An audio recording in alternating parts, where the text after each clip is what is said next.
So I am driving into one of my favorite places to go. It's about 45 minutes from my house. It says Lagoon State Park in Pensacola, Florida. It's been voted one of the prettiest national parks for many years or something.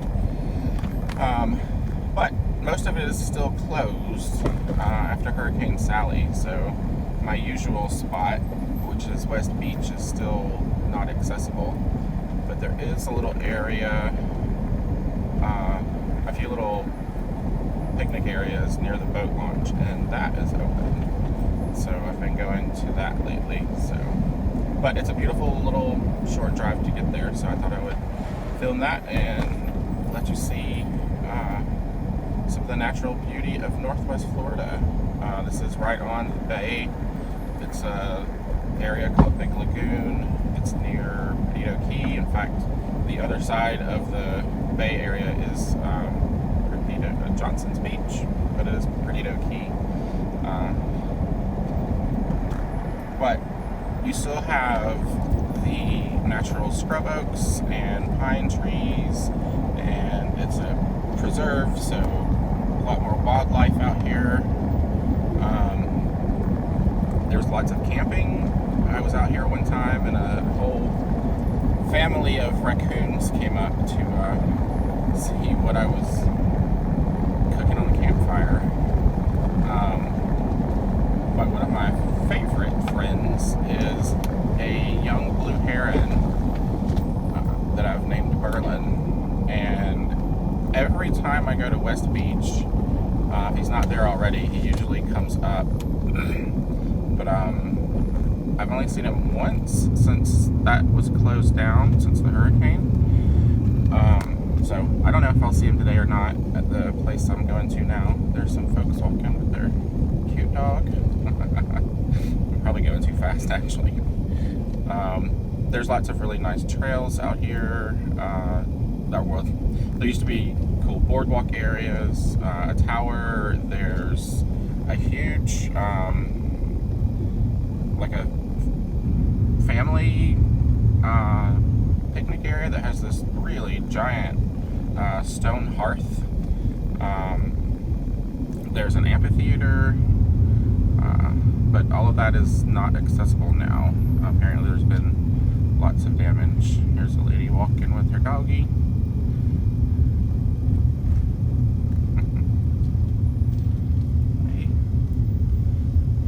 And as you can see, the rest of the area is blocked off, so we are at the boat launch area. Lots of people do kayaking here. I'll just drive through the parking lot area maybe so you can see a little bit. So on the other side of there is Johnson's Beach, part of Perdido Key. That is actually an international waterway there. It is super deep. Navy and commercial boats use that little lane to get into Pensacola Bay.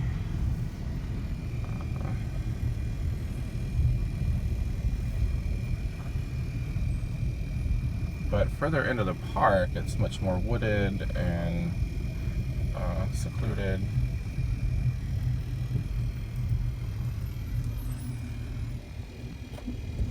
But I'm glad that I can at least get up to this area.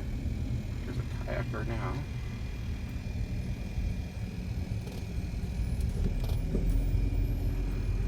I'm going to stop this and try to park. So I found a nice little spot, and I'll settle here at the boat launch area at Big Lagoon. I'll turn the camera around here in a second to show you my setup and some more of the bay. But my reason for coming out here, I was going to use Kelly's Oracle cards as a casting surface for some rune casting I wanted to do today for our class, but that is not going to happen. It's a little too windy out here. I was also going to do some work with my hybrid shaman oracle deck and show you how I've turned that into sort of my own little system. I don't use a lot of oracles, and sometimes when I do, I just kind of make up my own thing out of them. So I've created my own personal system out of two, call it Baron-Reid decks, and I might still be able to kind of show you what I've done and how I use it. I may not be able to lay cards out. It is quite windy here, but I'm gonna flip the camera around and show you where I'm at. So this is Pensacola Bay, and you can see a shrimp boat out there in the distance. Just went by. So if you travel that way, that will take you to the naval base. It'll take you back out to the Gulf of Mexico, or you can go deeper into Pensacola Bay and arrive at the harbor, which is where the old part of Pensacola City was founded by the Spanish originally. Pensacola is ancient, oldest settlement in North America, and we rival with our sister city, St. Augustine, as the oldest city. We are the oldest settlement before Shakespeare was around. Way further down there, you can see a little area that juts out, and that is West Beach, over on the other side of that where I usually go, but that is still closed off. So I don't know if we'll get to see Merlin today. Speaking of Merlin, I was talking about him earlier. I'll just show you on my hat. That feather was a little gift from my friend Merlin. I've had some very special moments with that young blue heron out here. And one of those, he was, I don't know, he had come up maybe a foot away from me at the picnic table. And I talked to him, so I asked him, I was like, it'd be really cool to take a feather of yours home with me. And he rose up and fluffed his wings and this little tiny plume of a little feather fell out and was floating across. And I was like, well, thank you. And I have put that in my little magic hat that I wear just about everywhere. So that way it goes to the naval station, Pensacola Harbor, Pensacola Beach, and back out to the Gulf of Mexico. And it doesn't look very wide. It's not very wide, but it is extremely deep. This is an international waterway, and there'll probably be some boats and stuff coming by, but whole barges and stuff go through here. And if you go back out this way, there's the bridge that goes to Perdido Key, which is what the land area you're looking at across the water. But that goes back out to the Gulf of Mexico, because that over there, Johnson's Beach, is part of Perdido Key, which is in fact an island. I'll show you my little setup here. Again, I had intended to do some actual readings, and I don't think that's going to happen. I might still try to do to show you how I've made a hybrid system out of those two, at least. So I always bring with me some incense and some rum. Here's my flask for not just my spirit allies, but especially to the spirits of place. I very much work with the land, ancestral spirits, land spirits. So of course, I'm doing that out here to Big Lagoon as well. And I always bring a bit of tobacco as well, which is especially a traditional offering here in North America. So I usually just let that go to the wind.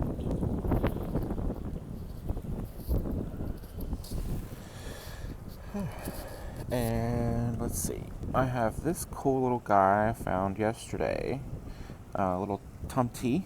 I'm going to carry him with me from now on as my little land spirit ambassador. I bring stuff out to charge, to soak in. It looks like that's what I'm going to be doing today with my spearmint tea, just having a breather since I can't do any actual readings. Let's see. This crystal here is very special for me. James bought it for me for Christmas one year. I had found it in a rock store near us, and it's citrine, but it's a very pale citrine. You can see the gold sort of amber colors there.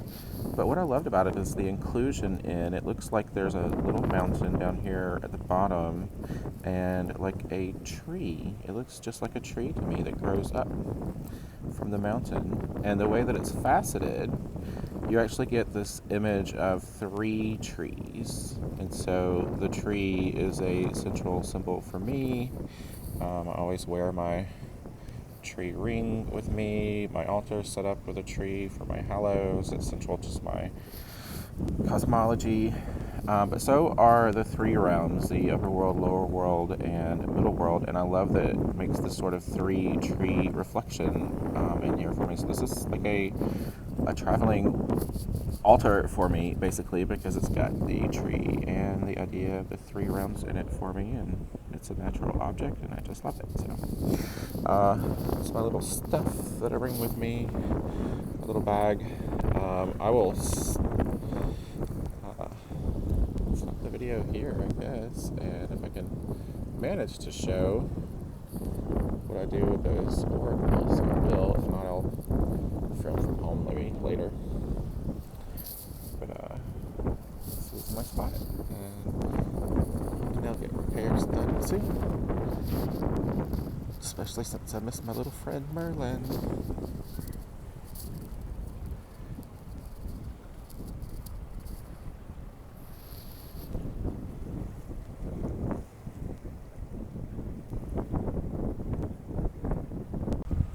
Okay, so I'm gonna try to show you guys some stuff here. It's still too windy to do an actual reading, but I thought I could talk about what I've done with these 2 decks to create my own hybrid system, and then how I turned this tarot into an oracle. So it's windy, and I'm working with one hand, so we'll see how this goes. So I don't use a lot of oracles. Tarot has a system to it. Lenormand has a system to it. The oracles I do use usually have a system to them, and they act more like cartomancy, fortune-telling sort of systems. Sounded like something fell.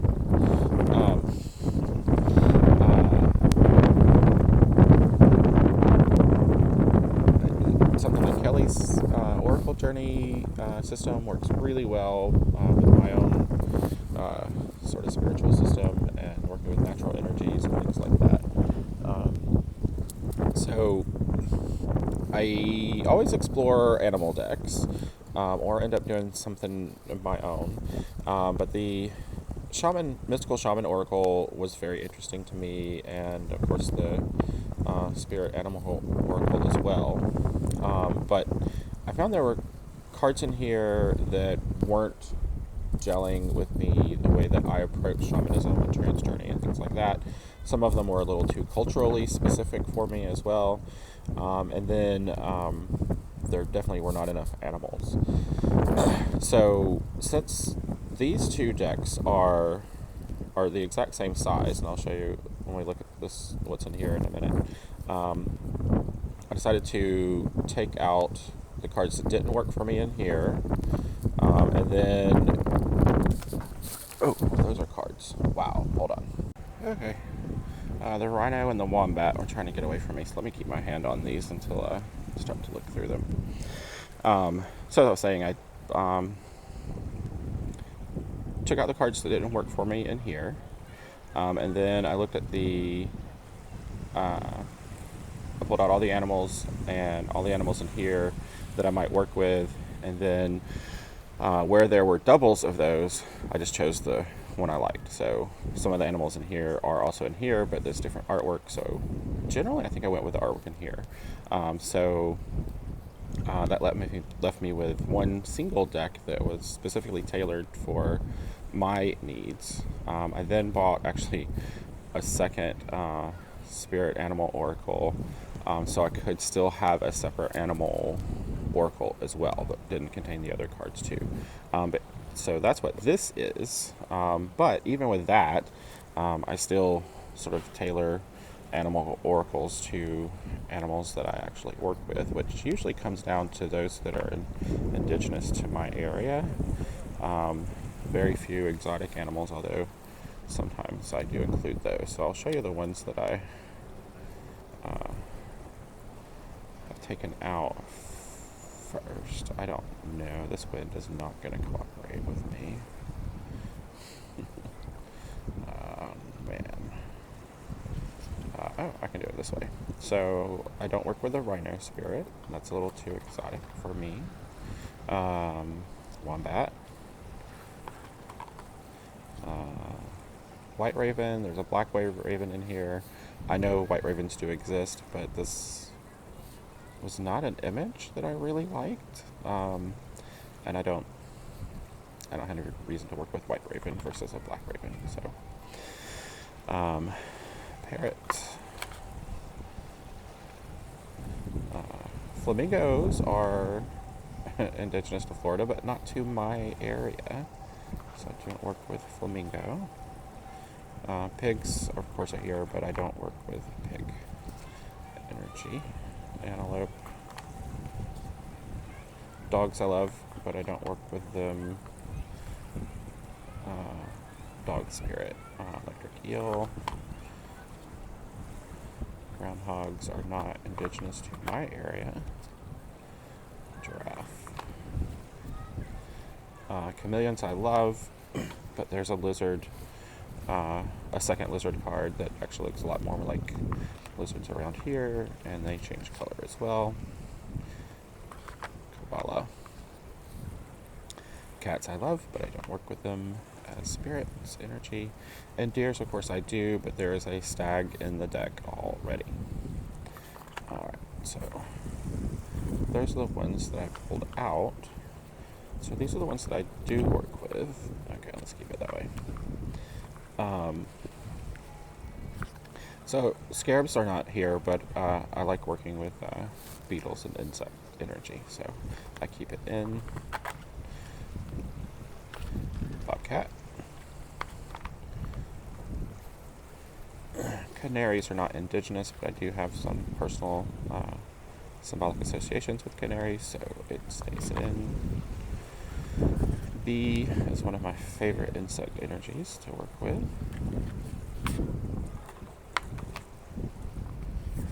Butterfly. Porcupine. And there's the stag. Love it. Let's see. Badger. And whale. Bat. We have bats that swim down almost every night in the summer while we're out in the pool. Moth. Starfish. This is a beautiful seahorse. Actually, the colors probably aren't going to show up as well here. Purple and green. Sorry, this isn't really a walkthrough. I work with owl. Work with snake.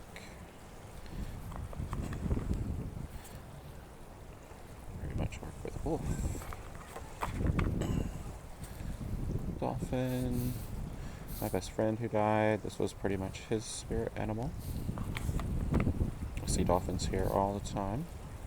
Grasshopper. Frog. Armadillos. Unfortunately, we see them dead on the road a lot here. Eagles. I had one fly over my head in another park right next to Big Lagoon a few years ago. Vulture. And of course, love this card. Love this card. I have a tattoo that looks a lot like that paw. Squirrel. Skunk. Turtle. I wish there was a land tortoise. Beaver. An elephant is, of course, not indigenous, but this is a very personal symbol for me, for my family. My grandmother collected elephants. She was very much the matriarch of our family. There's a lot of ancestral energy for me here, remembrance, so that stays in. Sandpipers, love to watch them on the beach. Nightingales. Fox.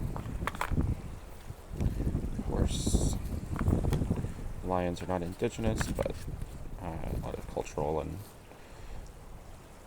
personal respect for lion. Hawk is a very personal one for me. Peacock. One of Lucifer's symbols. Otter. I got to see some lovely otters in Alaska. Beautiful. Always love them. Turkey. Speaking of happy Thanksgiving for all of my North American friends. Or American friends, I guess. United States friends. Hummingbird. I better hold the rest of these. Crow. Very much work with crow and raven. Cow spirit. Now I took out cat and dog, but cow to me reminds me of growing up and at home. And this particular cow is like a Jersey cow, which was, my mom had one named Baby, and she produced so much milk. Dove. And dragonfly. And spider. With spider. Wasp. Mouse. Koi fish, but it's the only fish here, but I do actually love koi, even though they're not indigenous. I wish there was a salmon here, that would have been nice. But I do love koi, so. Swan. Panther. We do have panthers in Northwest Florida, and I have seen a black one, although they say they don't exist here anymore. When I was young, cows were chasing one in our field.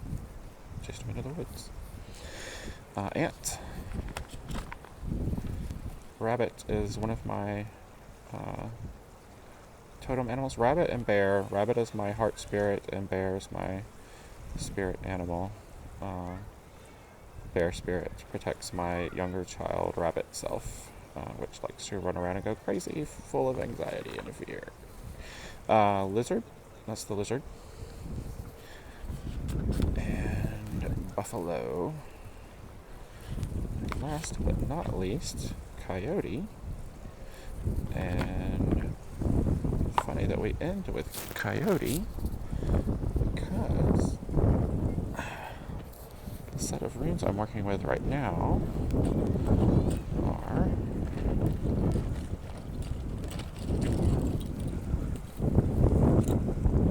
coyote bone runes. So let me set them down. Can you hear them tinkling? When you stir them in the bag, they just make this lovely wind chime sound. They sing. They say that these runes sing. You can't hear that because I'm on headphones. Never mind. I can hear it. But they are beautiful. And coyote spirit. So maybe that's a good sign. Coyote. What rune is that? Gebo. A gift from me to the land spirits and offerings, and they give back. Coyote runes. And I'm going to have to show this at home. Definitely, I can tell by the wind situation. I'm not going to risk losing any cards, and I need to divide this out into stacks to actually show you how I work with this system. But I can show you what I did here real quick. I'm not going to go through all these cards, though. So this is Spirit Song Tarot by Paula Cassidy, and I have the Paulina Cassidy, and I have her Paulina Tarot, which I absolutely love. I love her artwork, so I had to get her Spirit Song Tarot, but I did not get along with it as a tarot. I have yet to find an animal tarot that really works for me. But what I did is turn it into a personal oracle. So first I went and I trimmed. I trimmed them all the way down just to the artwork, so there are no more titles at all. So it is no longer a tarot. And then the same thing I did with the Spirit Song Animal Oracle, I went through and pulled out animals that I did not work with. So what I've left is animals I do work with, and again, my own personal system. There's the bear. Camel has some special significance. I just saw some pelicans just a minute ago fly by. Seahorse, so I'm not going to go through all those, but just to show you, I don't use a lot of oracles. I take tarots and turn them into oracles because I can't find ones that I like, or I do crazy things with them, and I'll show you this one later. I'll have to attach it to this video too. So that's it for me. I'm actually losing battery too. I'm going to stay out here a little while longer actually, but I'm just going to pack all my stuff and just meditate and commune with my land spirits and say some prayers for Merlin and West Beach. He is the guardian of West Beach. So I will see you guys later and attach my hybrid mystical shaman system. See you then. Hello guys, I am back home and ready to show you now what I've actually done with these two decks to create my own shaman oracle system actually. And I'm gonna show you this first, and then I'm gonna show you how I used my system last night in preparation for a trance journey I'm going to do as part of my project for Kelly's Tales from the Woods class. So I can show you actually a little how I use that. And then also wanted to show you how I use Kelly's journey tokens as a casting surface for rune casting as well, which is something I learned in her casting class, and I love it to death. So just kind of showing you how I use different oracle systems and stuff today, because I just don't get on with most of them. So I'm going to set this aside. And like the Animal Oracle, I'm going to show you first the cards that I took out of the Mystical Shaman. So those are here. I'm not going to show you all of them actually, because some of these are some of the animals from the other deck. So for whatever reason, these are just cards that I did not resonate with. They wouldn't be helpful for me in sort of actual shamanic work. A couple of them are too culturally specific, and one in particular is just cultural appropriation. So this one, although magic is part of my practice, a very big part of my practice, and I certainly would love to have a magic card in this deck, I really do not get on with this image at all, so I don't use that one. The medicine wheel, I actually go in and out of whether I want this in there or not. I love the image, it's beautiful. I love the idea of the medicine wheel and of healing, but it skirts the line of cultural appropriation for me, and I'm not sure how comfortable I am with it. This card in particular is problematic. The Ghost Dance is a very sacred, almost secret dance ritual that some Native American tribes perform, but from what I know, outsiders of the particular tribes usually aren't even allowed. So I know over the past 20 years or so, there's been a lot of pushback against the ghost dance being used in wider culture. I'll just put it that way. So this probably should not have been in the deck at all. And although I like the idea of working with my ancestors, I have other cards I can but I have other ways to do that. So even if I kept the card in for that purpose, every time I drew it, it would bring up issues for me. So this one might go in and out. Again, none of these are set in stone, and for whatever purpose I might use them, I just don't have need for them right now. The Holy Mountain, I have a Upper World card, and then I think these are some of the animals I took out of this deck, but there were other animals from the the Spirit Animal Oracle that took their place, so I didn't want to double them up. Sweat Lodge, again, is very culturally specific. The Smoky Mirror, I like the idea of, the Mirror of the Soul and all of that, but again, the image is just so culturally specific. And I'm part of my practice is Buddhism, but in a shaman deck, that image doesn't work for the kind of journeys I take. This one, again, is very culturally specific. I don't know that much about it, so it's not something I'm going to work with. The Tree of Life, the tree is obviously a core part of my cosmology, but this particular image I don't like.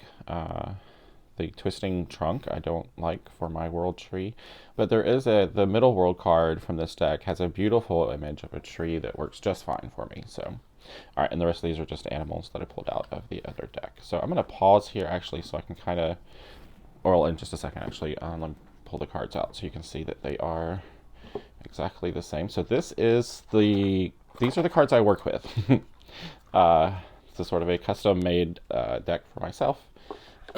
Using both of those decks because the cardstock is exactly the same, the card size is exactly the same, the finish on the cards is exactly the same. So this is, these are in order.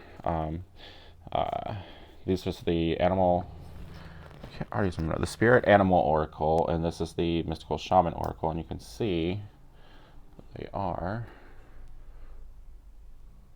exactly the same size. They have the same finish. Even the artwork is kind of reminiscent of each other. I don't know if it was the exact same artist. I didn't check first. But so this is a meaty deck. Even though I took cards out of both decks before making this one, it is a chunky monkey now. And so I do use the deck as it is, so I can shuffle all the cards together and draw out random cards for a spread or whatever I'm doing. But the way I like to use this deck mostly is by pulling out or grouping the cards into a certain way that I end up with several piles of cards. So I'm going to do those piles now. It'll be a lot easier to show you that by getting it ready off screen. So I'll be right back. Alright, I'm back, and I am so glad I chose to do that off camera because it took a while. My camera system here it's always a bear to try to set stuff up. But so I've divided the deck out now into, I guess I have 1, 2, 3, 4, 5, 6, 7, 8 categories. I've never even counted them before. There's no rhyme or reason to them except that they make sense to me, and it makes sense to put them in categories like this. For the most part, this is how I use this deck, and I use it not for divination usually, but in preparation for a trance journey or in a kind of trance journey card thing that I do, which I go into trance and then I will draw a card, encounter that scene or entity or whatever, and let that play out in the imaginal, and then I'll draw another card for the next step and so forth. And how I used this last night in preparation for what I might encounter in a trance journey before I go in there. So it's kind of like pulling from the imaginal and then letting that sort of seed itself before I actually take the trance journey to do that. So I will show you that, what I did with that, how I used that last night for Kelly's Tales from the Woods class for the project I'm working on. I'm not going to do a walkthrough of the cards. I just wanted to show you how I categorize them before I use them. So some of these categories have 3 cards. Some of them have probably 40 or 50. I don't know. But that's perfectly fine because I can shuffle them all together and use them, but this is the way I usually do. and then I will draw from each of the different piles for whatever I'm doing. So I don't actually even use all of the piles. I'll choose what I need, and I'll show you how I used it last night. So I will just go through the piles, I guess. So in this stack here are weapons or tools, shamanic weapons or tools. And so we have the blade, the arrow, the drum, the staff, and the rattle. So sometimes I will draw that, maybe even to say, okay, what do I need to, how do I need to do this journey? But it might draw it to be a gift or a tool along the journey itself. This pile here are archetypal figures or entities that I might encounter. And then, so we have the Gatherer, the Witness, the Beloved, the Wild Woman, the Mystical Shaman, the Council, the Child, the Seer, the Rainmaker, the Time Master, the Heart of the Sky. This would be probably my Star Lady, Luminous Warrior, the Ancient Ones, a good Ancestor card, the Sorcerer, the Hunter. I love this. Pachamama, I hesitate to keep in because that is, again, a very specific cultural reference, but it's Earth Mother and it's beautiful, so I have it in there for now. The sun and the moon I include here because I like to encounter a sun god or a moon goddess or sun goddess or a moon goddess, so I keep them here in my encounter character entity thing. And then we have the Earth Keeper. I might go through the cards, but it's not a walkthrough of the deck. And then here are all of my animal cards now, and some of them come from the other deck, and some come from this deck. Let's see. Where there were doubles, I usually went with the art from the Mystical Shaman just because it doesn't have the crowns and the stuff on it. Well, looks like, where are they? Okay, so I've used the crow from the Mystical Shaman. I do have the chameleon in here. Let's see, where's another? Well, I know there's more in here. Again, this is not like a full flip through of everything. Oh, well, hello, we have the backs. So I use the eagle card in this deck. Let's see, the crow.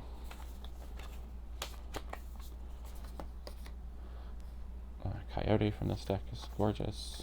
Anyway, so I have animal spirits to encounter. This is my largest stack, and that's perfectly fine because I work with a lot of animal energies in and out of trance. So, and this stack is sort of like how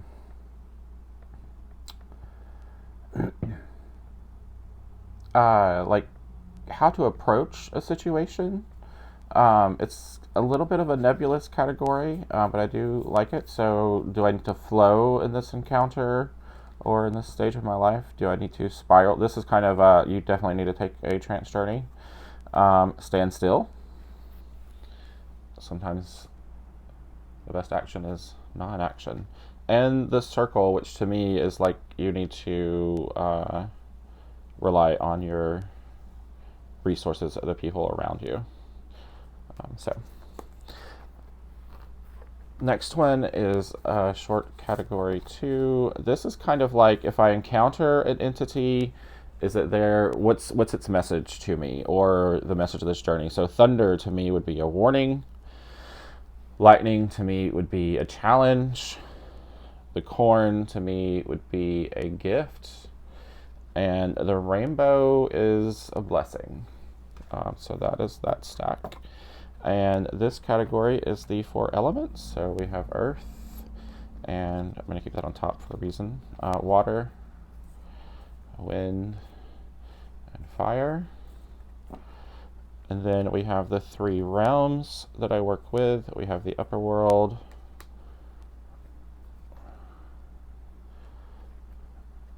gorgeous. This is one of my most favorite pieces of art, period, actually. I showed you the other tree that I took out because this this is more than fine as a symbol of the world tree for me, and I situate that in the middle world. Branches go into the upper world, and the roots go down into the underworld or lower world. So I would draw these maybe to see where I need to travel, or if I'm encountering an entity, what realm it may be from. And then the last is kind of like the theme for the journey. This here is kind of like an approach to the issue that you're working with. This would be maybe the purpose or how to help it. So we've got the giveaway, beauty way, which is a beautiful card, completion, taming the wind, the sacrifice, soul retrieval. I love the cicada or the butterfly coming out of the pupa. Vision quest, curse, and the journey. So those are the categories. I'm going to set most of these aside and show you what I worked with last night. So the project I'm working on for Kelly's class is involving doing a trance journey, or doing several trance journeys into the imaginal realm that I'm exploring, that I'm calling the Tanglewood. And it's to deal with childhood trauma and fears and death, and to find some kind of healing, or to bring some healing, some more healing to those areas of my life. It's a bit of soul retrieval maybe. And from those steps in the journey, I want to take, it's called red booking the experience, where you create a piece of art or a piece of writing, poetry, whatever it is, a sculpture, that makes those experiences then tangible, and then they're breadcrumbs sort of back into your experience. But as Jung discovered, he calls this active imagination. We work in the imaginal, trance journeys, shaman journeys. It's all part of the same thing to me. But that art and magic and the subconscious and the superconscious, all of that kind of bound up together in my experience for the project I'm working on. So I also kind of structure my shamanic journeys around Joseph Campbell's stages of the hero's journey. So there are 12 steps to the hero's journey, and there are 12 archetypes that you meet on the journey. And so last night, what I was wanting to do was kind of use this system to sow some seeds, to activate my imaginal, to see what kind of mentor I might meet on my first trance journey. And that worked out really well. I was actually just playing around with the categories and what might sort of make up cool categories to do that. And what I ended up with was a perfect idea for a mentor, especially for my Tanglewood journey. And so I'm going to leave out the ones that I used for that. Let's see.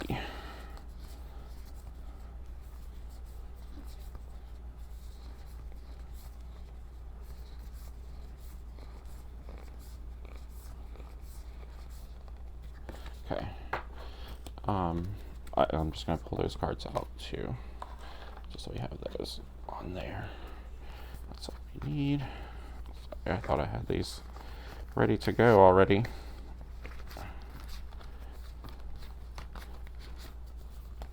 Okay, here's that one. And that one, and that one.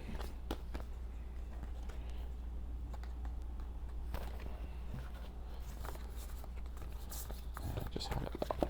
Okay. So I used just a few of the categories to kind of get an idea for what kind of mentor I might encounter during my first journey. That's not to say that this will be my mentor in the imaginal. It may be some other entity that shows up. That's how these things work.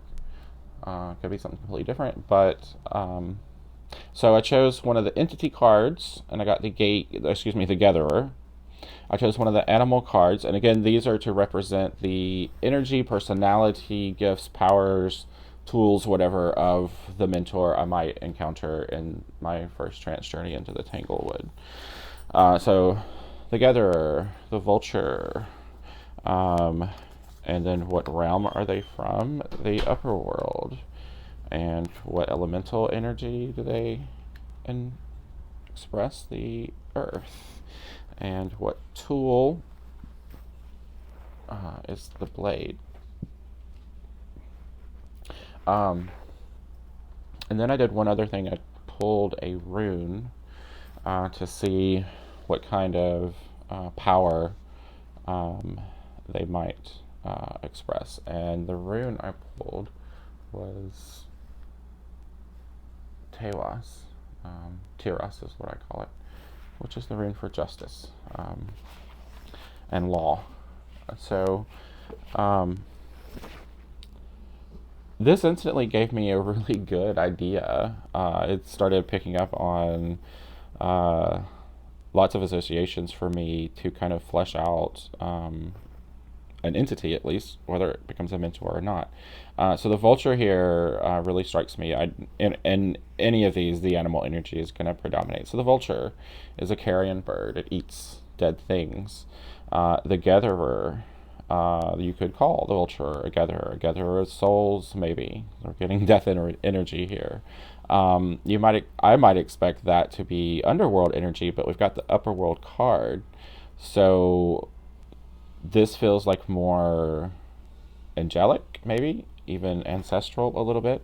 Ancestors and angels are very and carrion and birds of prey. They seeds for a angel culture used to involve birds of prey eating the dead. So this is all, and that's how I work with angel energy. So this is all very specific to me. So if I'm, rattling on about something that you haven't encountered or don't relate to, just remember this is for my own imaginal journey. And then Earth, which makes sense for a death goddess or a death angel. And then, of course, the weapon for that kind of spirit, I drew the blade, which is appropriate for guarding or warring or killing, whatever you do with a blade. And then, so this is her tool or gift. And these two are also things then that they can bestow or you can learn from them. So the blade, when to strike, when not to strike, I would say. And then, of course, paired with Tiras or justice for a death entity that is the ultimate unbreakable law. Everything that is born will die. And it is meted out, rich or poor, good or bad. So this rune, this energy for this entity, it all really makes sense for me. If you're talking about an angel of death or a goddess of death, maybe. So then I start to think, well, what sort of spirits do I work with that would fit this category? So Santa Muerte comes up instantly. But Freya also, and you have that's how I see angelic energy. The carrion birds, the ravens, the crows, birds of prey, eagles, hawks, owls. I don't see angels with dove wings. I see angels with mighty eagle wings or raven wings. So Freya and the Valkyries are that's very much how I see angel energy. People use sky burials. The birds lived in the mountains. You would take a trip with your beloved's body to the upper realm where the angels and the ancestors lived. You can imagine the birds and their perches all around, swooping down then to actually consume, and for the people putting their dead to rest this way, it would be the birds were the ancestors, the birds were the angels, and they would swoop down from the sky, from the upper world, to physically consume the body of the dead, and then take that back up with them into the upper world. And that eventually turned into the idea of angels coming down and messengers from heaven coming down. And so the birds were the ancestral spirits. The birds were angels So all of that is sort of wrapped up together. So this paints a pretty good outline for a very interesting encounter for a mentor, and I'm dealing with grief and death and pain, fear of death and pain, and so this kind of mentor makes sense, and I look forward to discovering who or what she or he or it might be. And the folks in my Tales class will probably find out. And I actually, as soon as I did this last night, and again, I was just playing around with categories. I didn't actually ever throw down the cards then to do a reading. This is just what I ended up with my practice, playing around, and I'm like, you know what? I'm just going to go with that because it's pretty damn cool. I forgot what I was going to say. I don't know. Anyway, so as soon as I did this, I wrote a poem immediately. A really short poem. It's almost an invocation to a death entity, and if I can figure out how to do that, I might attach it and read it. I can't read it because it's on my phone, and it'll shut it down. So I might try to see if I can edit that in. And I will also, if I can find them, put in a couple of pictures and some really short clips of some previous trips to Big Lagoon where I saw and encountered my friend Merlin, because I just want you to see him. And he's an ambassador to me, not just in the physical realm, but in the spiritual realm. Either herons, water birds, storks, cranes, crane bags are all very much associated with not just the spirit realm, but in shamanic travel especially. So I'll put a couple little tribute clips of him on at the end as well. So thank you for watching all this. I do wanted to show you these runes and how they sound. They just tinkle, and when you move them around in the bag, you hear that lovely sound. I'm going to bring it up to the microphone. Maybe hear better. They're just so magical to me. I do not regret getting these at all. My little coyote bones. They are working really well for me. They sing in more ways than one. Alright, so I will put the... I'll end here and try to dub over with the poem. It's really short. It's an invocation, really. And then add some clips of Merlin. So thank you, and happy Thanksgiving to everyone, not just the people in the U.S.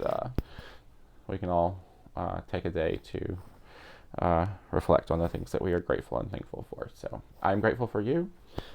I wish you all the happiness your heart and hands can hold, peace of mind, bear hugs, and blessed be. So I wasn't able to find any video clips of Merlin. I think I deleted all of my old videos when I was making room for recordings on my phone. But here's one of my favorite photos of him. This was out at Big Lagoon at the West Beach, where I usually go. Not able to get to right now.